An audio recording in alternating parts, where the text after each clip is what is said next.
What is going on, Colts Nation? Welcome back to another episode of Bring the Juice. Well, guys, the Indianapolis Colts host the Tennessee Titans, their second meeting with the Titans already, and we're only in October.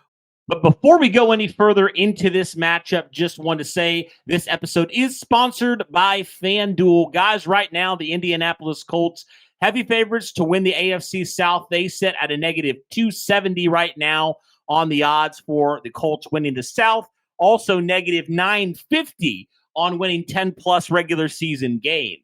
So you guys definitely want to get on that action. But there's so many other things, like a negative 2,000 for the Colts right now, making the playoffs. That's definitely something, especially if they do what I hope they do against the Tennessee Titans right now. Be sure to check that out. That is some great odds there. And there's so many other things. If you're like feeling bold, you're like Colts to the Super Bowl, man. Right now, you're going to get a pretty good odd right now, plus 12,500 right now for the Indianapolis Colts to the Super Bowl. So if you're like, let's go Super Bowl, you're feeling it, be sure to check all that out on FanDuel. And again, let's get back to it, guys. Wanted to welcome on a special guest from the Stillman & Company show. We have Jared Stillman coming on with us today. Jared, how you doing, my friend? Oh, I'm excited to be here, and I'm sorry to all the Colts fans out there that after you play the Titans, you'll be done playing the Titans, and so there will be no more games against the Titans, which right now, if I was an NFL team, I'd want to play the Titans every week. So enjoy this week, and then it probably gets a little bit tougher after Tennessee.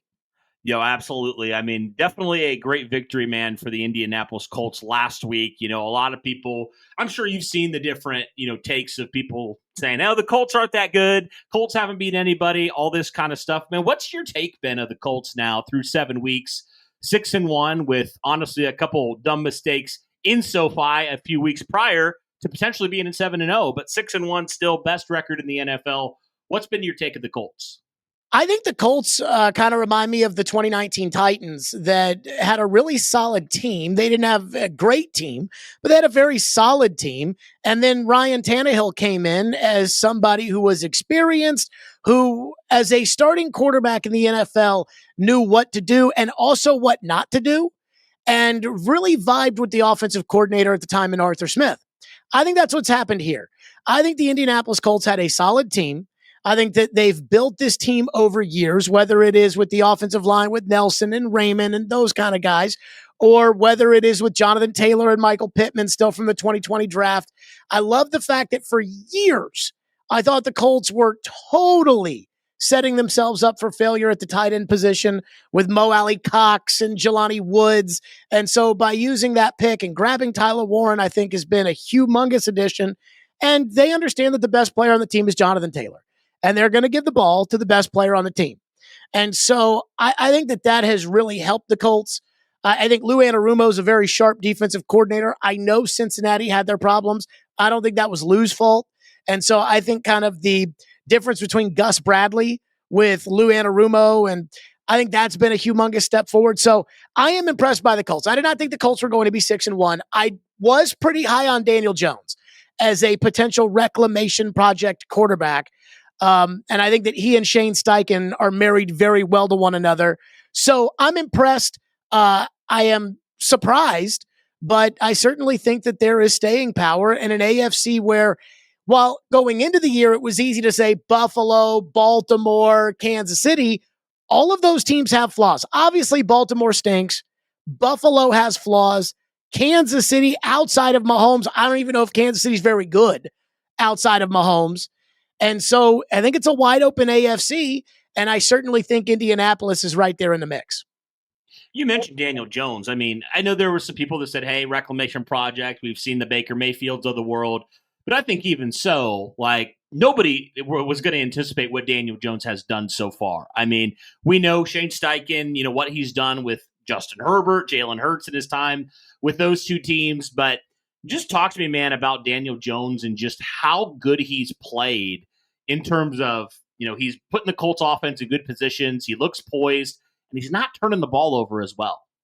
So I could really go on this for a long time. Like, this is something I could talk about at length because I want to go back to Anthony Richardson here for a second. I would have drafted Anthony Richardson 4th overall if I were the Colts in 2023. And I'm going to guess you probably don't have a lot of people that would admit that would come on today and would say, hey, if I was sitting there 4th overall, I would have drafted Anthony Richardson. I would have drafted Anthony Richardson with the 1st overall pick in the 2023 draft. That is how much I loved the physical traits of Anthony Richardson coming out of Florida. I knew he was a project, and I said, if I actually talked to a former NFL coach the day that Richardson went crazy at the combine, and I said to that coach before I was on Sirius XM that day, and I wanted to kind of, I have a take. I'd like to ask somebody who's a little educated, what do you think? I said, if I were the Colts, I would take Anthony Richardson with the 4th pick, and I'd go right to the podium, and I would say, Gardner Minshew is going to be our starting quarterback, and Sam Ehlinger is going to be our backup quarterback. So you're going to see Anthony Richardson play a lot of snaps in the preseason, and then you're not going to see him for the rest of the year. And don't ask me in October, don't ask me in November, when is Richardson going to get, he's not going to play that first year. He's going to learn how to be a quarterback in the NFL. And I think you know as well as I did that the Colts did the exact opposite. So I have no idea if Richardson would have developed or not, but I felt like the Colts set him up for failure. So the Richardson thing doesn't work out. And I don't know what the relationship with Carly Ursay-Gordon is with Chris Ballard and Shane Steichen, but it kind of felt like Chris Ballard had a little extended rope from Mr. Ursay, and I don't know if he was on the hot seat or not entering the season, but it wouldn't have surprised me if he was. So at that point, you've got one of two choices. You either double down on Richardson and you go get Taylor Heineke to back up and you say, this guy's going to get me fired or this guy is going to get me an extension. Or you go out and you get somebody who may take the job from him. And they went out and got Daniel Jones. I actually wanted Daniel Jones to be the quarterback of the Titans. I had a board in February and I said, look, I want Sam Darnold to be the quarterback of the Titans. I love Sam Darnold. I think Sam Darnold is about to cross the Rubicon and become a franchise quarterback, but that's a different discussion for a different day. Daniel Jones was number 2 because Daniel Jones had success with the New York Giants. He didn't have a ton of it, but he had success. And Rich Gannon said to me at the Super Bowl, he said, the 2 guys that are out there who right now can play and can start are Sam Darnold and Daniel Jones. And I actually thought Mac Jones got kind of a raw deal because Belichick fell off the wheels there and lost his marbles at the end. And I think we're seeing that with Mac. So I was actually a big proponent of bringing Daniel Jones to the Titans and trading the pick with the Giants and basically telling the fans like, hey, we're going to rebuild the team. Daniel Jones is going to play quarterback. We're going to rebuild the team. We're going to win 8 games this year, but we're going to get all these picks from the Giants and we're going to develop these young players. And of course, the Titans did what dumb teams do, which is overdrafting the quarterback with the 1st pick and then having no plan for the young quarterback and then sending him out there and saying, all right, buddy, go get him. And then 5 weeks in, he's not any good, so they fire the coach. And so now they're going to hire a coach. You know how this works. Yeah. So I think that what we're seeing in the NFL is going to be the next trend. And it's going to be teams saying, you know what? I'm going to take a 1st-round talented player who has had 5 years of getting their teeth kicked in and now has the maturity and the understanding of what it takes to be successful in the NFL. And when I tell him what we're looking for in a protection, I don't have to explain the protection to him. He's been through it long enough. He can read a defense. He's played these defensive coordinators before. I'm going to go with this guy as opposed to putting my entire career and all the eggs in the basket of a young draft pick. And I think we're going to see that. I think Mac Jones, Kyle Shanahan is so smart to have signed Mac Jones to a 2-year contract because I think he's going to get a top 100 pick in next year's draft by trading Mac Jones to somebody to be a starter because it's worked with Baker Mayfield. It's worked with Sam Darnold. It's worked with Daniel Jones. And what it really is going to take is one of these guys to win the Super Bowl, and then everybody's going to want that reclamation quarterback who's had a little bit of success.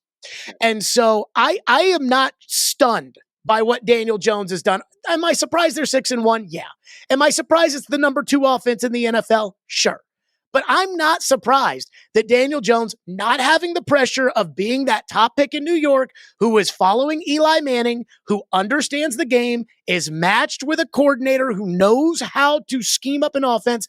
But most importantly, who's the most important player on the offense? It's the running back. And everybody knows it.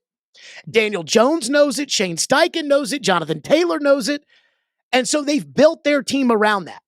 And so I think it can be very successful. Now, the one thing I would worry about is, let's say the Colts make the playoffs. And I think the Colts are going to make the playoffs because they're going to win the AFC South. Once the Colts make the playoffs, you have to win 3 games to get to the Super Bowl. So you're going to have to beat, if you're Indianapolis, you're going to have to beat Patrick Mahomes. You're going to have to beat Josh Allen. You're going to have to beat one of those type of quarterbacks, probably 2, maybe 3. This is a good year because Lamar's probably not going to make the playoffs. Burrow's probably not going to make the playoffs. But you're going to have to go through those guys. And that's tough because I watched the Titans with a Ryan Tannehill kind of put themselves in a position where every time they went into a playoff game, it was Tom Brady, Lamar Jackson, Joe Burrow, and Patrick Mahomes. And Tannehill could win 1 or 2 of those games, but he couldn't win 3 in a row. And so that's the thing when it comes to Daniel Jones is, at some point in the playoffs, Indianapolis is probably going to be behind. And when they're behind, can Daniel Jones throw them back into a game? When Jonathan Taylor is taken out of the game, can Daniel Jones throw them back into the game? I'm not sure he can. And I don't think the Colts defense and surrounding cast is as good as Philadelphia's surrounding cast was for Jalen Hurts last year, who basically didn't trail en route to a Super Bowl. Gotcha. Well, I guess we'll just have to see on that. But let's kind of dive into this game a little bit, right? Because you mentioned it, Tennessee, not very good at all, to put it lightly. 1-6 so far, just fired Brian Callahan. So as you're kind of looking to this game, Indianapolis coming off a big victory in SoFi, what are kind of your thoughts here on this game? What are things that you think the Tennessee Titans, it's been rough going, but what do the Titans need to do to make this game potentially competitive in your mind? If I were the Colts, my game plan would be run, punt, run, punt, run, punt. I would not even throw a pass on Sunday if I were the Colts.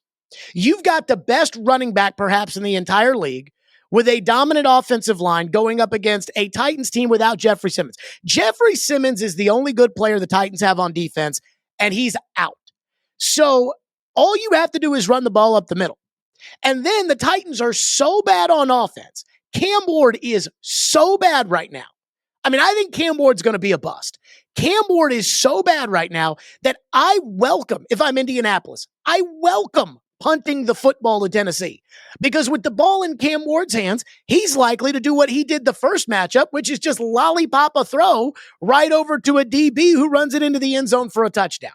Cam Ward in each of the last 2 weeks has dropped back to pass and without any real pressure affecting the ball, has had the ball slip out of his hands. And last week, Kayvon Chason picked it up for New England, ran into the end zone for a touchdown. This team sucks. Like, they are so bad. They are bad on offense. They are bad on defense. They are bad on special teams. If I'm the Colts, I just run the ball up the middle every play. A punt is okay. And then make the Titans beat me, which I don't think they have the players to be able to do so. Calvin Ridley's probably not going to play. Jeffrey Simmons is not going to play. L'Jarius Sneed sucks, but he's not going to play.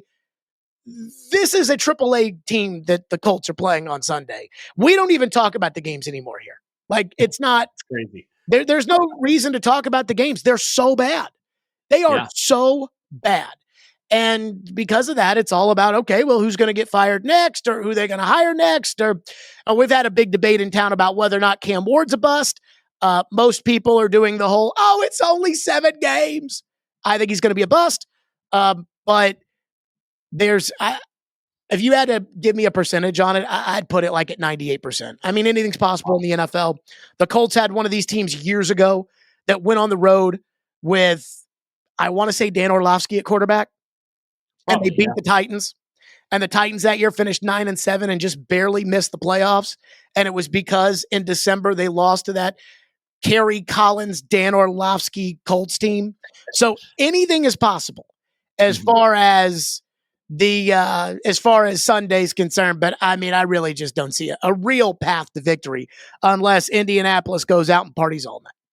Yeah, right. No doubt. I mean, yeah, on paper, Indianapolis shouldn't be close, but you never know in today's NFL. Like you said, I mean, any given Sunday, anything can happen, and we've seen many trap games and divisional trap games in the past. So I am just kind of like curious, kind of what that looks like, and also just because Tennessee, as much as Indianapolis, pounded on them in that first matchup, I mean, Tennessee did have a little bit of success throwing the football, and I say if there's any Achilles heel to this defense, they've been susceptible at times when teams have just gone pretty much they've got really kind of abandoned the run and they're down and they just are throwing it a lot.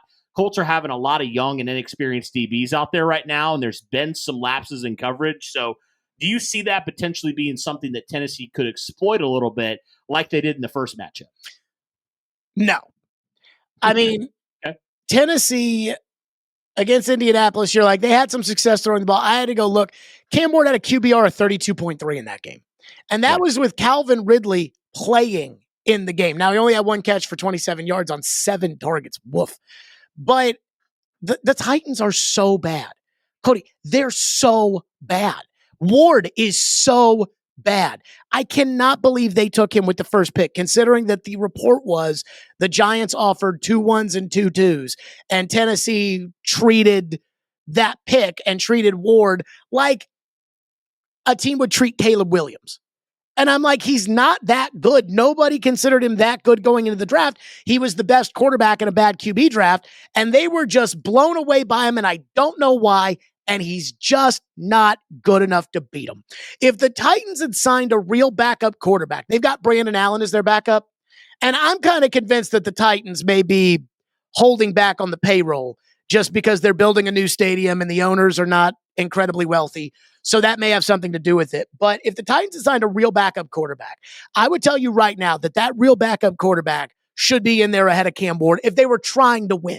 Now, you can't sit Cam Ward because if you sit Cam Ward, then all of a sudden it's, oh my God, they benched Cam Ward, and that opens up a huge can of worms that you don't need. But if they had Joe Flacco as the backup quarterback, I'd say you'd have a better shot with him playing.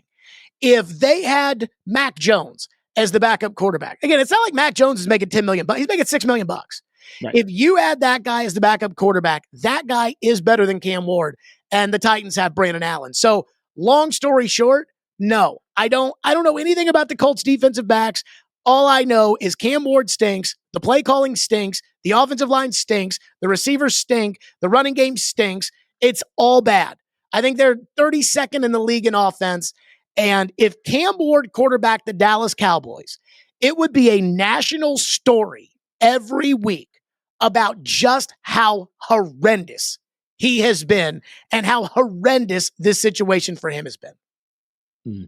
Gotcha. Well, I guess on that note, let's go to some score predictions here, man. I'm curious kind of where you sit, saying the Titans are horrendous, which I don't disagree with that. But what do you say, like, when you look at this game, obviously down in Indianapolis, so Colts will have home field advantage here. So what's your score prediction for this game?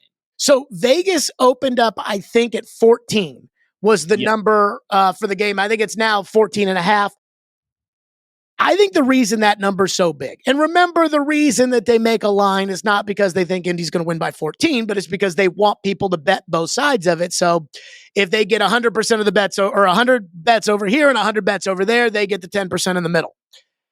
I think the reason that number's so big is because they have to make the number so big that people will think 14.5 points in an NFL game is absolutely absurd.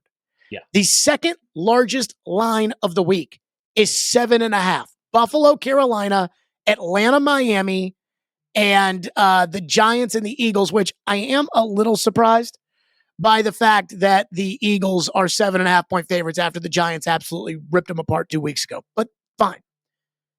14.5 is ridiculous. I think the Colts easily cover. Every Titans game has been the same, with the exception of the Arizona game, which was trending in that direction. And then Arizona totally coughed it away in the fourth quarter. Every game is the same, where it's reasonably close at halftime. Titans make a couple of nice first half plays. They come out for the second half, and immediately in the second half, it is 33-10. And that's kind of been the story all year long. No, people were talking about how great the Patriots are and how great Mike Vrabel is and how it was his revenge and everything else. But they won the exact same way that the Raiders won the week before. And the Raiders are terrible. So you ask me for prediction, I'll give you something like 38-13, 41-14, something in that ballpark. I think the Colts cover the 14.5 with ease. Gotcha. I'm kind of around that number too. I had a 35-10 in my head there, just because I think Tennessee will get a little bit going offensively, but yeah, like you said, it's just been really, really poor. So, but anyway, we'll have to see, man, what happens on Sunday. Like we said, even though the Titans on paper stink, and the first 7 games have certainly been very, very poor to watch, and unfortunately, you got to watch it, and we've had those years before. So, sorry about that, but regardless of that, man, it's going to be a fun game on Sunday. You never know how it's fully going to go. But Jared, really do appreciate your time, man, and coming on tonight. Cody, thanks for having me, man. Really enjoy the stuff. And be sure to give my show again. It's if you're a Colts fan and you want to hear somebody rip on the Titans right now, that would be your show at Stillman & Co. on YouTube. Give it a subscribe, like if you like it, so on and so forth. Would really appreciate that. Thanks for having me. Yeah, absolutely. Thank you. Again, shout out to FanDuel for being our sponsor for the 2025 season. Be sure to go hop over there and check them out.